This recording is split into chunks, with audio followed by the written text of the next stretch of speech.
Hi, my name's Graham from Westgate Tyres. I know it's January, just after Christmas, everybody's skint.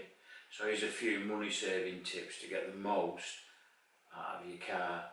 One, have your pressures checked, your treads. We can tell you when you're going to need new tyres. If your pressures are low, we'll put them to the correct pressure.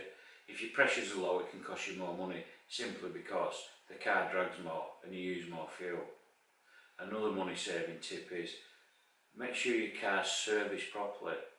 If your car's serviced properly, it will be reliable and also it will use less fuel.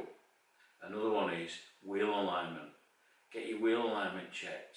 If your car's out of track, your wheels are not pointing in the right direction. Again, this will cost you money on fuel, and also your tyres will wear out premature. These are just a few money saving tips for January. We're all skint, we've got to get the best we can out of our cars. Thank you very much.